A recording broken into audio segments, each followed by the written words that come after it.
Hola, hola, bienvenido, bienvenida a esta nueva lección, donde vamos a hablar de las salidas del código de Python, es decir, donde podemos representar su resultado. Y aunque esto ya lo hemos hablado, necesitamos conocer otros detalles. Pues hemos dicho que una salida respecto a un código de Python ejecutable puede ser mediante la opción por defecto del sistema. En un caso de una IDE como Visual Studio Code hablamos de la terminal o de la ventana interactiva. Y Excel ofrece un tipo terminal, entre comillas, que emula estos comportamientos más opciones propias de Excel para hacer estas representaciones, que es el panel de diagnóstico. Ese es el motivo por el cual podemos escribir print hola mundo y se representa en este panel. No obstante, como estamos en el entorno de Excel, podemos aprovechar sus bondades. Y es que las salidas también las podemos ver en la propia hoja de cálculo.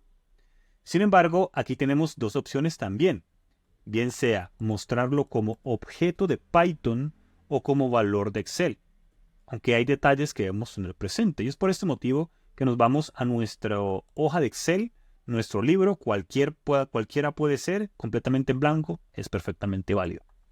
Por lo que me posiciono en la celda A1, le indico F2 igual PY tab y ya tenemos esta celda habilitada para código de Python. Y vamos a crear una lista, por ejemplo, una lista de cursos correspondientes a PowerPoint Studio. Vamos a poner lo que es el curso Python en Excel, pongamos otro ítem que sea aprendiendo Microsoft Fabric y pongamos por acá el de Python en Power BI para ML, para Machine Learning.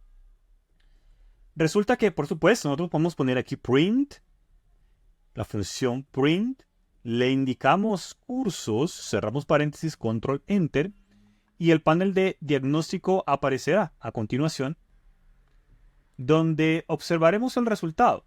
Nada extraño, tenemos sencillamente la lista.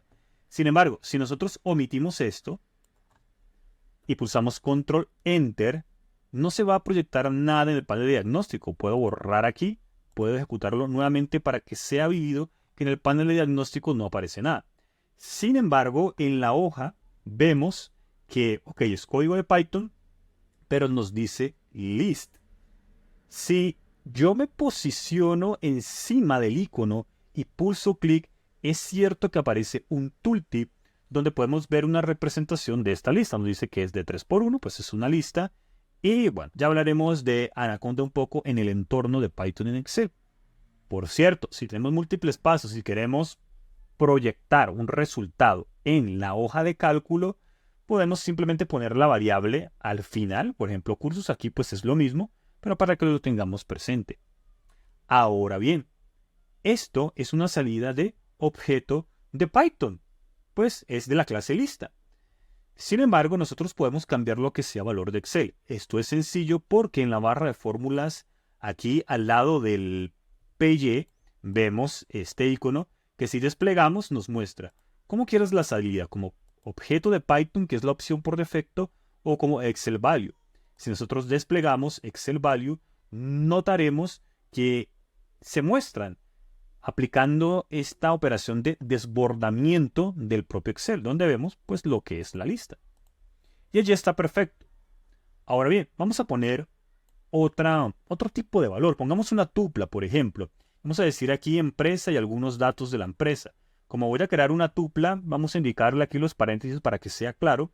Vamos a hablar de Power Lead Studio, LLC, punto. Vamos a poner aquí otro valor, digamos su fecha de iniciación, por lo que, bueno, vamos a poner una fecha. Entonces vamos a indicar por aquí import date time y ahora sí aprovechamos y vamos a indicarle dentro de la tupla para su segundo elemento contando de manera natural date time.date y primero, por supuesto, al año 2024, mayo 15, inició operaciones Power Lead Studio. Bien, entonces vamos a decirle por aquí control enter y vamos a ver el resultado. ¿Por qué lo vemos desplegado? Porque pues tenemos para esta celda específica habilitado que lo muestre como valor de Excel. Recordemos que si queremos proyectar otro de una variable previa, por ejemplo la de cursos, pues basta sencillamente con poner esa variable, el nombre al final, y lo iremos cambiando allí.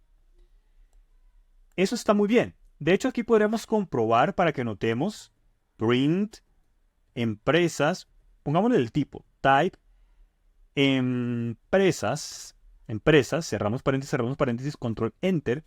Aquí vamos a corregir por acá lo que es el case, el mayúscula y minúscula.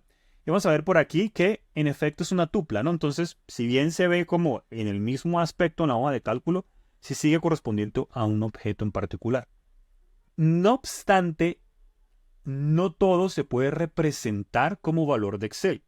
Creemos una variable diferente. Una variable, por ejemplo, que nos indique unos nombres y la edad. Eso lo podemos crear con un diccionario. Creemos un diccionario. Vamos a indicar aquí nombres y edades, por decir algo. Igual, abrimos llaves. Vamos a indicar por aquí primero Juan, 21, Alex, 32. Y vamos a dejarlo hasta allí. Y voy a poner aquí la variable final sencillamente para que sea claro. Y vamos a proyectarlo. Le digo control enter y nosotros vamos a notar que se muestra en todo caso como objeto de Python. Podríamos llegar a pensar que se debe a que no hemos cambiado el tipo de salida. Sin embargo, podemos notar que sigue como Excel value. No obstante, no lo puede representar. ¿Y esto a qué se debe? Bueno, porque hay algunas estructuras que son mucho más complejas o objetos que realmente no tienen un equivalente lógico a representarse en las distintas celdas. Y ese es el caso de lo que es un diccionario, porque pues un diccionario nosotros sabemos que aquí podría ser otro diccionario y así, ¿no? Entonces la estructura es mucho más compleja. Y aún así, nosotros tendremos la posibilidad de proyectarlo en el panel de diagnóstico. Bastaría con indicarle un print, le pongo el paréntesis acá de finalización, control enter. Por supuesto nos pone el none del método print común y corriente y vemos el resultado del diccionario aquí en el panel de diagnóstico. Ahora bien, ese es en el caso en el cual, digamos, no nos devuelve ninguna advertencia, pero hay algunos objetos que es aún más confuso para la propia hoja de cálculo. Por ejemplo, ¿qué pasa si nosotros queremos indicarle únicamente los valores de este diccionario? Bueno, sabemos que eso es bastante sencillo. Sería indicarle nombres y edades. Punto values. Abrimos y cerramos paréntesis, control enter. Y vemos aquí algo ya diferente. Y es que nos dice no disponible. Y si nos vamos al símbolo de advertencia, notaremos que dice que no tiene una representación en Excel. Ni siquiera con ese nombre del objeto, ¿no? Que nos diga dict values en este caso. No quiere decir que sea un error en sí, un error grave. No, para nada, es sencillamente ya una advertencia de ni siquiera te puedo decir qué tipo de objeto es.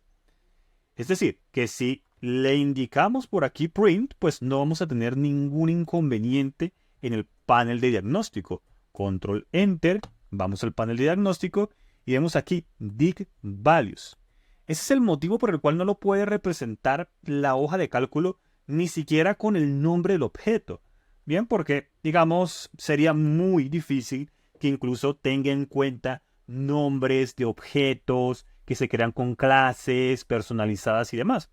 Puede que en su momento se permita, pero en todo caso, no todo se puede representar en la hoja de cálculo. Valores básicos, por supuesto, listas, tuplas, conjuntos, es perfectamente válido. Pero estructuras más complejas, como son simplemente los diccionarios, y aún así un diccionario values o keys no se puede representar en la hoja de cálculo. Eso es importante que lo tengamos en cuenta de ahora en adelante. Antes de finalizar, quiero comentarte que en Power Elite Studio tenemos un curso muy completo de Python en Excel.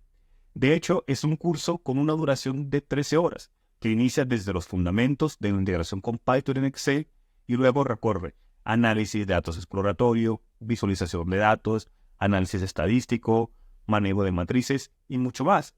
De hecho, va más allá porque también explora la integración no nativa de Python en Excel, en caso de que necesitemos librerías externas y mucho más potencial.